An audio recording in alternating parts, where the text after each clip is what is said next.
Olá, meus amigos, eu sou o pastor Ricardo Santos e mais uma vez nós estamos aqui diretamente da Igreja Internacional da Graça de Deus, gravando para vocês uma mensagem de fé que vai com certeza edificar a sua vida e vai te abençoar, tenha certeza disso. Você que está chegando agora aqui no nosso canal e ainda não se inscreveu, inscreva-se, é gratuito. Clica aqui no sininho das notificações para que todas as vezes que chegar um vídeo novo, você ser notificado, você ser avisado. Comente aí o vídeo, deixa aí o seu joinha para que o YouTube entenda que você gostou do vídeo, ele pega esse vídeo e ele passa para mais pessoas, ele avise outras pessoas também, será muito importante a sua participação. Nós vamos dar continuidade hoje ao estudo do Salmo 90, verso 12. Eu tenho certeza que uma bênção há de alcançar a sua vida. Se prepare, nós vamos rodar a vinheta e agora é momento do culto online.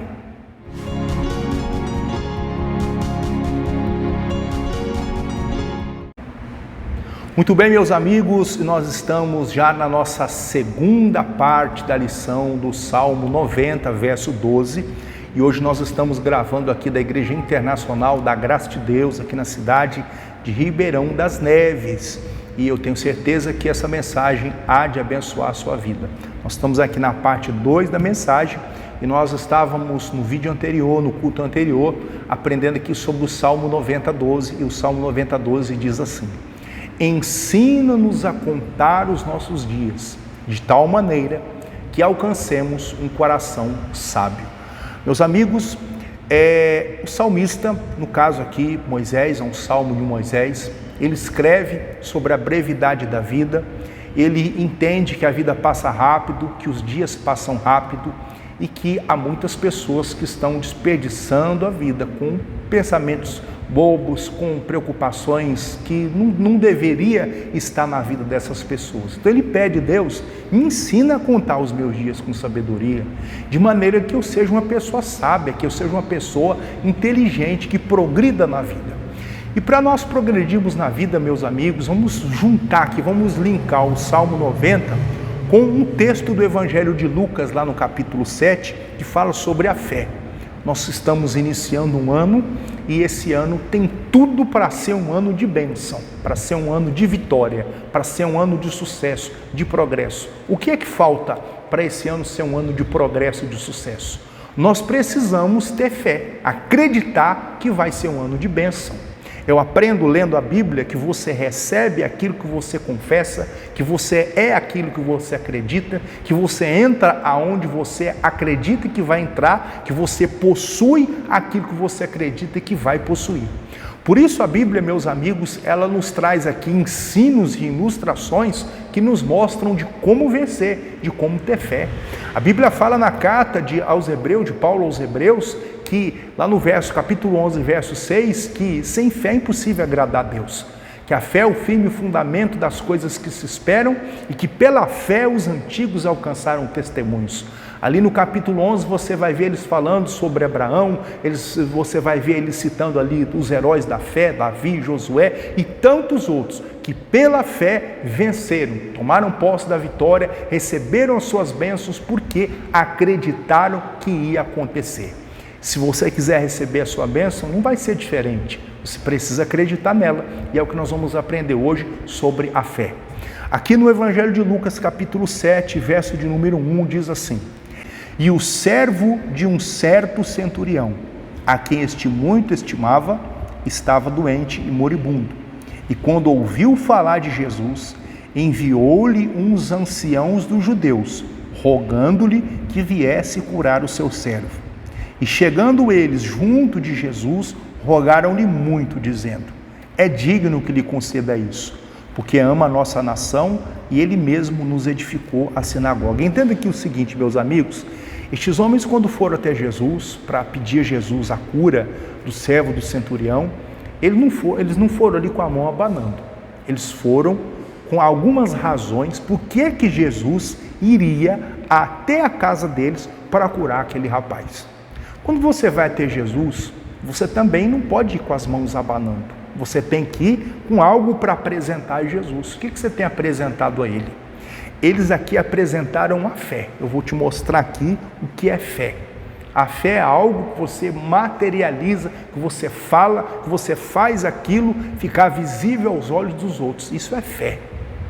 Eles apresentaram a Jesus a fé daquele homem. Eles disseram, em primeiro lugar, ele é digno que o Senhor conceda isso. Ele é uma pessoa, gente boa. As características da vida dele são características que provam que ele merece o que ele está pedindo. A outra coisa é que ele ama a nossa nação. E a outra razão porque eu só tenho que ir lá é porque ele nos edificou uma sinagoga. Eu fico pensando, meus amigos, quanto de dinheiro que não se gastou para fazer aquela sinagoga? Quantas coisas esse homem teve que comprar para edificar uma igreja, para levantar a obra de uma igreja e fazer com que aquela igreja servisse, ficasse pronta para poder fazer o serviço ali de adorar a Deus, de ensinar a palavra de Deus, de levar as pessoas ao entendimento da palavra de Deus. Esse homem gastou muito dinheiro com isso. Só uma pessoa com fé em Deus para fazer o que ele fez. Ele materializou a fé dele através das atitudes. Ele mostrou que tinha fé através das atitudes. Ele disse, eu tenho fé em Deus. Como? Eu fiz isso, eu fiz uma igreja, eu construí uma igreja. Ele materializou a fé. E eles disseram, ele é digno, ele tem fé. Apresente a sua fé a Deus, coloque a sua fé diante de Deus. Tem pessoas que elas vão orar a Deus, elas vão com a cara assim de triste, chorosa, ó Senhor, é isso, é aquilo. Deus não quer ver a sua cara de triste, de piedosa, ai coitadinha de mim. Não, Deus quer ver a sua fé. O que é que você acredita? Você acredita no Deus da Bíblia? O Deus que derrubou lá no Mar Vermelho os soldados de Faraó, o Deus que abriu o Mar Vermelho e salvou aquele povo, um Deus que deu vitória. Você vai ler na carta aos Hebreus, a galeria dos heróis da fé. Deus deu vitória para tanta gente. Será que esse Deus que deu vitória para essas pessoas, por que ele deu essa vitória? Porque elas eram boazinhas? Não, porque elas acreditavam no milagre. Você vai ver o relato de Davi, quando foi enfrentar o gigante Golias, ele disse a Golias, você vem a mim com lança, com espada, com escudo, com tanto de coisa. Eu vou atirar o nome do Senhor dos Exércitos, eu vou vencer você. Vou arrancar a sua cabeça e vou entregar para os urubus comerem. E foi o que aconteceu. Davi falou do milagre, falou da bênção. Davi acreditava na bênção e por isso aconteceu. Você recebe aquilo que você acredita. Você entra onde você acredita que vai entrar. Você possui aquilo que você crê que você vai possuir. O texto diz aqui então que eles fizeram aqui a apresentação deles das razões. Por que Jesus tem que abençoar o nosso amigo? Por isso, por isso e por isso. Jesus ouviu isso e diz aqui no versículo de número 6, e foi Jesus com eles. Quando já estava perto da casa, enviou-lhe o centurião os amigos, dizendo, Senhor, não te incomodes, porque não sou digno que entre debaixo do meu telhado. Nem por isso ainda me julguei digno de ter contigo, porém, dize uma palavra e o meu criado sarará. Esse homem, quando viu que Jesus estava chegando na casa dele, ele começou a pensar, rapaz, eu não sou digno desse homem entrar aqui na minha casa não. Quem sou eu para receber Jesus de Nazaré na minha casa? Não mereço isso. Não posso receber Jesus. Mas eles disseram assim, olha, Senhor, ele disse que ele não é digno, mas ele diz que o Senhor mandar uma palavra, que o servo dele vai sarar. E tem uma coisa interessante aqui, o verso 8, porque também eu sou homem sujeito à autoridade, e tenho soldados sob o meu poder, e digo a este vai e ele vai, e ao outro vem e ele vem, e ao meu servo faz isso e ele faz. E ouvindo isso, Jesus maravilhou-se dele, e voltando disse à multidão que o seguia, digo-vos que nem ainda Israel tem achado tanta fé. Olha uma coisa interessante, esse homem descobriu um princípio espiritual. Ele disse a Jesus, não precisa o senhor ouvir pessoalmente, mas se o senhor disser uma palavra, o rapaz que está doente vai ser curado. Manda uma só palavra e o meu servo vai sarar. Ele disse assim, olha, eu sou o homem que tem autoridade. Se eu falar para o servo, faz isso, o meu servo faz. Se eu falar para o outro servo, faz isso, ele faz. Eu tenho soldados sobre o meu poder. E se eu mandar, eles vão executar a minha ordem. O que ele estava dizendo? Eu também sou. Esse é uma coisa interessante, ó. Verso 8, porque também eu sou um homem sujeito à autoridade. Esse também está fazendo a ligação. Você é uma pessoa de autoridade e eu também sou uma pessoa de autoridade. E ele disse, se eu falar, o soldado obedece. Ele está dizendo, se o senhor mandar o seu soldado, ele obedece, o senhor não precisa vir não. Mande os seus soldados trazerem a bênção. Mas que soldado é que Jesus tinha? A Bíblia fala no Salmo 103 que são espíritos ministradores, enviados para operar a favor daqueles que hão de herdar a salvação. Você que está me ouvindo aí, você vai herdar a salvação. Você vai alcançar a sua bênção. E esses anjos estão também à sua disposição. Quando você fala a palavra de Deus, o poder de Deus entra em ação. Esses anjos operam quando você fala da palavra de Deus. O homem entendeu, não venha, não mereço, não precisa vir. Quem sou eu para receber sua presença aqui, Jesus? Mas mande a palavra, porque a bênção vai chegar. Jesus ficou impressionado com isso. Esse homem descobriu um princípio espiritual. O princípio de que quando Jesus falava, o reino espiritual entrava em ação e fazia as coisas acontecerem.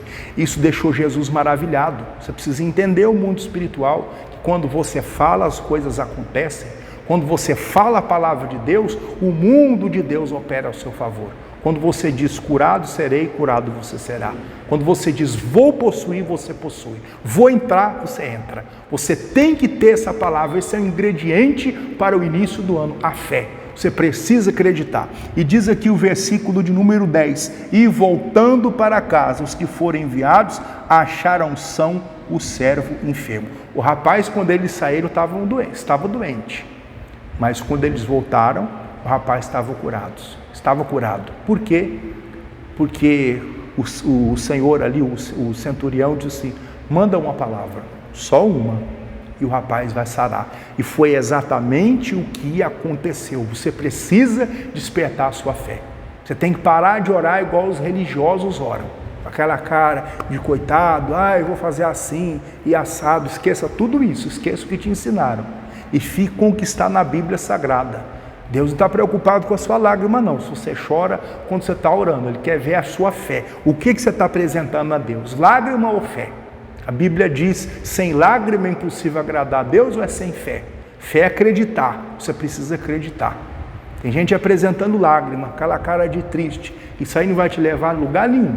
Não levou até hoje, não vai te levar a lugar nenhum. Mas se você apresentar a Deus a sua fé, é o que você tem que apresentar a Ele, você vai conseguir a sua vitória. Coloca essa palavra no seu coração. Aqui diz, e voltando para casa, os que foram enviados acharam são o servo enfermo. O rapaz foi curado. A cura vai chegar na sua casa, quando você falar também para Jesus, manda uma palavra. Eu não quero mais saber, Senhor, de ficar reclamando, não. Eu vou crer agora, vai ser tudo diferente e a coisa vai acontecer. Tenha certeza disso no nome de Jesus. Eu quero orar por você. No próximo vídeo, nosso próximo culto, nós vamos continuar essa mensagem. A lição número 3. Não perde não, porque tem coisa grande aí para você. Eu, se fosse você, até compartilhava esse vídeo aí com os seus amigos aí para ajudar os seus amigos, porque eles estão precisando da bênção também, tanto quanto você está precisando. Mas eu quero orar agora. Querido Pai, eu oro por todos que estão nos acompanhando agora, repreendo todo o mal, doença e enfermidade, digo espíritos de doença, sai dessas vidas, demônio de depressão, suicídio, saia em nome de Jesus. Em nome de Jesus, eu abençoo a todos e determina grande bênção e vitória, Pai, para a Tua glória, em nome de Jesus e amém. Amém? Meus amigos, que Deus abençoe a sua vida de uma maneira especial. Se você sentir no seu coração de nos enviar uma oferta, vai aparecer aqui no rodapé da imagem, o número da conta da igreja e o número do WhatsApp, para o qual você vai enviar o seu comprovante da sua transferência ou a fotografia ali do depósito bancário que você fez. Que o Senhor Jesus possa retribuir a sua semeadura. A Bíblia diz que aquele que planta, ele vai colher. E você está plantando numa boa terra e com certeza você vai colher. O Espírito Santo fale mais ao seu coração. Voltamos no nosso próximo culto online, no nosso próximo vídeo. Que Deus abençoe. Um abraço aqui do seu amigo, pastor Ricardo Santos.